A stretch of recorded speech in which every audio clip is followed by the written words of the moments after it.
Buonasera, questa sera abbiamo la fortuna di essere qui con il Circonflex, una delle compagnie internazionali e prestigiose che è ospite nella 21esima edizione del Festival Internazionale Le Strade del Teatro, e domani reciteranno lo spettacolo qui a Venezia dell'Autre Côté. Allora, innanzitutto siamo curiosi di sapere come vi chiamate e come vi siete conosciuti.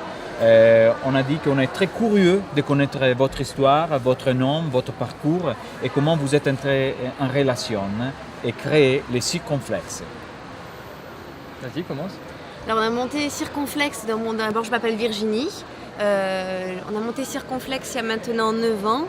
J'ai rencontré Vincent, moi à ce moment-là je sortais de l'école de cirque de Montréal. Donc du coup j'étais spécialisée en disciplines aériennes, donc tout ce qui est trapèze, tissu, voilà. Et quand j'ai rencontré Vincent, du coup on s'est mis à faire du duo, donc des portées acrobatiques, et on a monté Circonflex à l'île de la Réunion. Allora, giustamente dice che quando si sono incontrati hanno cominciato a montare dei numeri da duo ed è nato Compagnia Circonflex all'Île de la Réunion. La scuola di circo è quella di Montréal, quella dove vi siete conosciuti, quindi in Quebec. Quindi la compagnia era già nata con lo spirito internazionale insito in voi, quindi dall'incontro eccetera. Siete coppia sia nella vita che nel teatro? Vous êtes couple même dans la vie que dans le théâtre? Oui, tout à fait. Ouais. Ça marche mieux dans le théâtre ou dans la vie? Ah Pareil. Pareil, la Sì, stessa pareil. cosa, il teatro e la vita si mischiano insieme, realtà e finzione.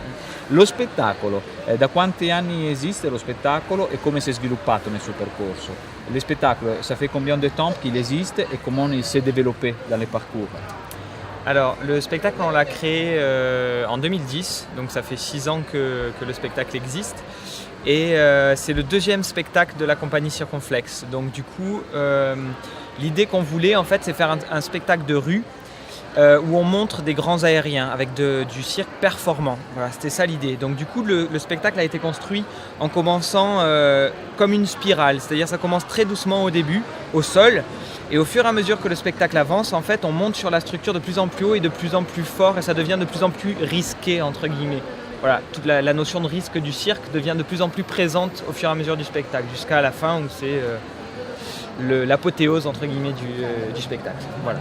Lo spettacolo nasce nel 2010, quindi è 6 anni che esiste questo spettacolo ed è un insieme di arti performative figlie del circo. La bellezza di questo spettacolo nasce con dolcezza, nasce da terra, con un respiro calmo e poi più passa il tempo e più gli artisti si impossessano della struttura e dello spettacolo e lo spettacolo diventa sempre più rischioso, si respira sempre di più la sfida fra l'equilibrio e il disequilibrio e credo che questa sfida faccia un po' parte dello spirito di quello che è il vostro percorso e di chi sceglie fare il circo. Je disais que vraiment cet risque qu'on va faire quand on choisit de faire du cirque, des théâtres de rue, vraiment même ici il va se mélanger et ça devient une sorte d'échec dans la vie. Tout à fait. Tout à fait. On parle de lâcher prise. Oui, di lasciarsi andare C'est ça. e essere positivi. Tout à fait, toujours. Lasciarsi andare e essere positivi.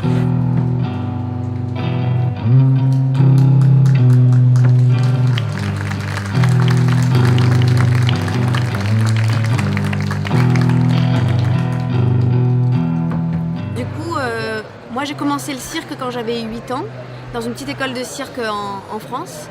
Et donc du coup je faisais du cirque en tant que loisir, le mercredi, le samedi, comme on pourrait faire du foot ou n'importe quel sport quand on est enfant. Et ensuite quand je voulais me professionnaliser, en fait j'ai fait un bac option cirque. Donc du coup je suis allée à l'école de cirque de Châtellerault où du coup le matin j'avais école et l'après-midi j'avais cirque. Donc du coup j'ai eu un bac option art du cirque. Et après j'ai présenté les concours d'entrée pour rentrer en école professionnelle et du coup j'ai été sélectionnée à Montréal. Donc du coup j'ai continué le cirque naturellement dans une grosse école de cirque. Voilà. Ok, geniale. Ha cominciato da piccola, quindi è nata subito questa passione, quindi attraverso poi la scuola, attraverso la formazione ha sempre di più sviluppato fino all'arrivo del circo vero e proprio di Montréal. On doit dire que c'est beaucoup développé dans l'école, déjà l'étude du cirque, dans l'école primaire, secondaire de ton pays. Tout à fait. Questa è una cosa molto importante, nel suo paese comunque da subito all'interno delle scuole si ha la possibilità di entrare a contatto con l'arte del circo e di conseguenza di coltivare questa disciplina e coltivare quest'arte.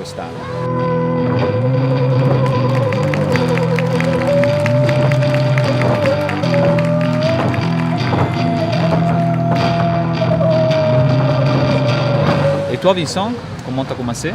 Alors moi j'ai commencé un peu plus tard, j'avais à travailler professionnellement dans les arts du cirque, j'avais 26 ans. Et Traduco così lo facciamo più botta e risposta che è più facile. A 26 anni ha cominciato a lavorare in modo professionale nell'arte del circo. mais au départ, moi je faisais pas du tout du cirque. Moi j'ai un master 2 en environnement. J'étais étudiant en biologie. Voilà. Era biologo all'inizio. Voilà. Mais par contre, je faisais beaucoup ce qu'on appelle le moringue. C'est quoi le Moringue, c'est comme la capoeira, Ah, mais à la Réunion. Moringue, c'est la capoeira Moringue. réunionnaise. Et donc du coup, je faisais de l'acrobatie et j'avais monté une troupe. Je m'intéressais aux arts du cirque, mais de manière amateur. Et j'avais monté une troupe de cirque à la fac de la Réunion. Et un jour, on a commencé à faire des spectacles, petits spectacles de fin d'année. Et un jour, il y a une compagnie qui est venue à la Réunion et qui a dit: j'aimerais bien faire une rencontre entre amateurs et professionnels. Les amateurs, c'était nous à la fac, et la professionnelle, ils ont fait venir Virginie. C'est comme ça qu'on s'est rencontrés et qu'on a décidé 6 mois plus tard de monter Circonflex. On est tombé amoureux et come vedete spesso l'amore è una delle chiavi dei segreti della vita, quindi quando si sono rincontrate mentre lui faceva teatro inizialmente amatoriale, seguiva dei corsi di una specie di capoeira dell'Île de la Réunion e da lì c'è stato l'incontro professionale e amoroso che ha dato vita a questa splendida compagnia.